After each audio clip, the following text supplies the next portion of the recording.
Kamati kuu imeshtushwa kabisa na kitendo cha tume ya Jaji Chande kukosa hata kuzungumzia kwa namna yote ile kule kushikwa na kuwekwa ndani kwa mwenyekiti Tundu Antipas Lissu na jinsi kesi zake zinavyoendeshwa, ikiwa ni pamoja na wafuasi wake kupigwa, kutekwa na kutupwa huko Mabwepande na Ununio, udhalilishaji wa kingono na maungo wa viongozi wa chama na wanachama wa Chadema pamoja na vijana waliokwenda kuhudhuria kesi zake.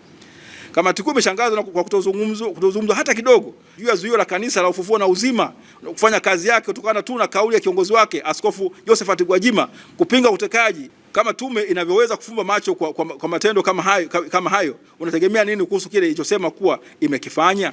Kamati kuu imebaini kuwa licha ya kuwepo kwa kauli za kutoka kwa Samia Suluhu Hassan na viongozi wa CCM juu ya ushiriki wao katika kuamrisha kupigwa kwa risasi kwa waandamanaji halali wa demokrasia mnamo 29 Oktoba 2025, tume ya Chande imekataa kabisa kuzungumzia kauli hizo wala hata kumhusisha kwa namna yote ile Samia Suluhu Hassan katika hayo yote.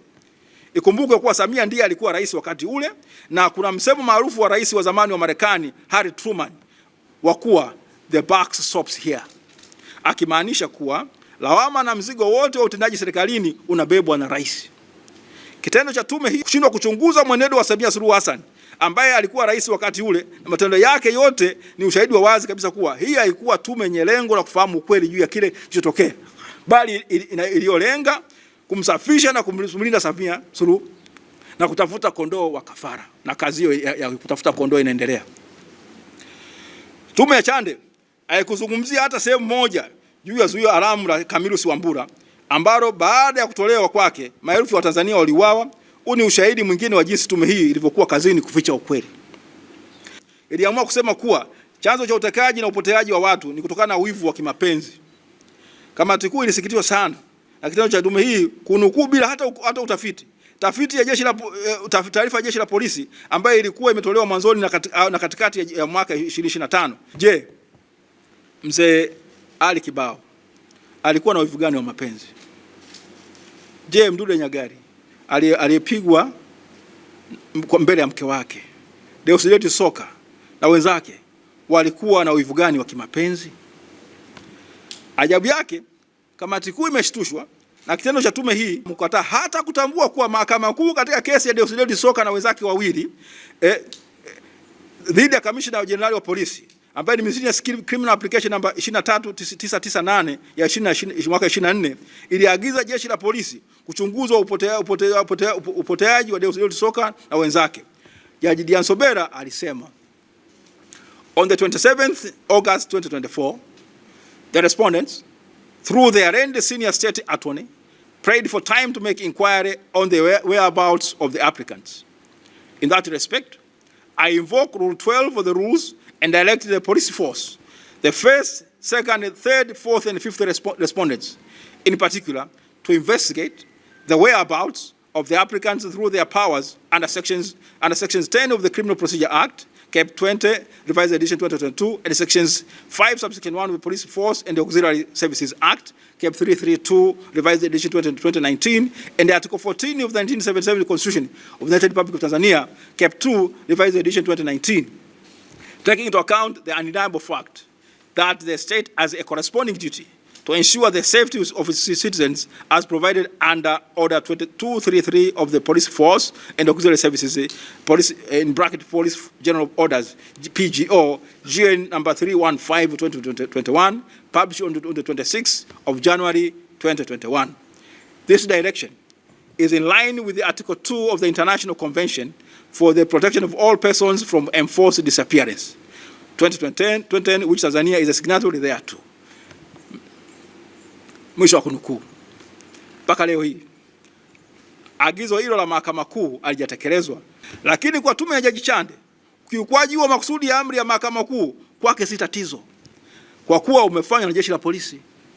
Sasa inashangazaje kuona wananchi ambao wamekosa haki zao za msingi ambazo kwa kweli hazihitaji hata kubishaniwa au kujadiliwa, kwa sababu katika nchi ya kidemokrasia lazima ziheshimiwe na kuenziwa, wanapoamua kuandamana kuzidai, na huku wakitambua kuwa uchaguzi utokea mara moja tu katika kipindi cha miaka mitano, na kuwa haki hiyo ikipotea itabidi wasubiri miaka mingine mitano. Je, hiyo inahitaji mtu awe mtaalamu wa sayansi za roketi au rocket scientist? Tume ya Chande imetaja uzembe mwingi tu, eti hata kuwepo kwa vijana 500 walipewa mafunzo ya kufanya ghasia katika maeneo mbalimbali nchini kwa siku 28, na eti moja ya kambi hizo ilikuwa ni nyumba moja ilikuwa mita 10 kutoka kituo kimoja cha polisi. Kamati kuu imeshtushwa sana na kauli hii, kwani kama ni kweli basi nchi hii haipo salama na hatuna vyombo vyenye weledi vya ulinzi na usalama na vinatakiwa vivunjwe mara moja. Kwani nimesema eti polisi na vyombo vingine vya usalama wanasema walishtukizwa na wako wamejiandaa ya kutosha kwa aina ya ghasia zilizotokea. Hii si kweli hata kidogo. Wale mnamo Januari 2024 kama tulivyosema hapo juu, Samia Suluhu Hassan alikuwa ametoa agizo kwa ajenda vitu zetu kujiandaa kushiriki na kusimamia uchaguzi mkuu. Aidha, katika mwaka 2025 atoa kauli za kuonyesha kuwa hakutakuwa na maandamano yote yale isipokuwa ya watu kwenda kupiga kura.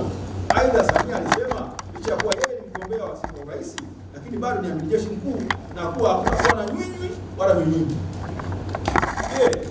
Kwa si ushahidi tosha kwa kuwa jeshi la polisi na vyombo vya usalama vilikuwa na taarifa tosha za mipango ya maandamano hayo? Na kama vilikuwa na taarifa hizo, kwa nini havikuchukua hatua za kuzuia na kuweza kukabiliana kwa nguvu isiyo ya kujeruhi na kuua? Je, kauli za Albert Chalamila hazionyeshi kuwa tayari serikali ilikuwa na habari na maandamano hayo? Je, yale magari mengi mapya ya polisi yalikuwa yameletwa kufanya nini? Tume imetoa takwimu zinazokinzana na idadi ya watu waliouawa na kusema kuwa eti waliuawa ni watu 518 ambapo wanaume ni 490 na wanawake ni 28. Kamati kuu inasema kwa kauli moja kuwa idadi hiyo sio sahihi hata kidogo. Aidha, mauaji ya kule Tunduma yalikuwa makubwa hayakuzungumzwa kabisa. Tume ilijifanya eti kuwa ilikuwa na wataalamu wake wa mitandao na jiografia, remote sensing and geographical information system, ambao walisema kuwa madai ya kuwepo makaburi ya halaiki hayawezi kuthibitishwa. Kamati kuu inakumbusha kuwa mnamo mwaka 1960 katika mauaji ya Sharpeville huko Afrika Kusini ni watu 91 waliouawa na 238 waliojeruhiwa. Katika mauaji ya Soweto mwaka 1976 ni kati ya watu 500 hadi 700 waliouawa na zaidi ya 2000 waliojeruhiwa. Kamati kuu inabainisha kuwa moja mapungufu makubwa ya msingi ya tume hiyo yapo katika hadithi za rejea ambazo zilijikita katika kutafuta vichochezi vya ghasia badala ya kuchunguza chanzo cha ukiukwaji wa haki za binadamu. Kwa mtazamo wa kisheria na kisiasa, mwelekeo huo ulifanya tume kuanza kazi yake tayari ikiwa na hitimisho la awali kwamba tatizo lilikuwa ni ghasia za wananchi badala ya kujiuliza ni nini kisababisha wananchi kufikia hatua hiyo. Ndani ya muktadha huo, tume ilichagua kuielekeza lawama kwa mbiu za kisiasa za Chadema na vyama vingine, hususan no reforms no election, bila kuzingatia kwamba mbiu hiyo ilikuwa ni mwitikio wa mazingira ya muda mrefu na ya kukosekana kwa haki katika mfumo wa uchaguzi. Kwa tafsiri ya kamati kuu, kauli mbiu hiyo haikuwa chanzo cha ghasia, bali ni matokeo ya kukosekana kwa haki na uwazi katika mchakato wa kidemokrasia, na ilikuwa na lengo la kuhamasisha wananchi kuweza kudai haki yao ya kuweza kupigania mfumo haki na uhuru wa uchaguzi, kitu ambacho sio kosa. Hivyo basi kuziweka au kuweka zile kauli kama kichocheo kikuu cha migogoro ni kupotosha ukweli na kufunika sababu halisi ambazo ni kasoro za kimuundo katika mfumo na michakato yetu ya uchaguzi. Kwa upande wa uhalali wa tume, kamati kuu inaona kuwa kulikuwa na pengo kubwa la kuaminika, credibility gap, na kutokana na namna ilivyoundwa na kuendeshwa, wajumbe wake waliteuliwa na mamlaka ile inayolalamikiwa kuhusika katika matukio ya ukatili, jambo linalozua mgongano wa kimaslahi. Aidha, ucheleweshaji wa utoaji wa ripoti ulikuwa mkakati wa kutengeneza kampeni na simuliza kuandaa umma kuikubali ripoti ambayo ni batili, huku mazingira ya hofu yaliyotawala yakiwazuia wananchi wengi kutoa ushahidi wao kwa uhuru, hasa ikizingatiwa kuwa vyombo vinavyotuhumiwa ndivyo vilikuwa vikilinda mchakato wa tume. Tume hiyo ilianza kampeni ya kuipigia chapuo kile ilichokiita ripoti na mwisho kilichotolewa kwa umma ni hotuba.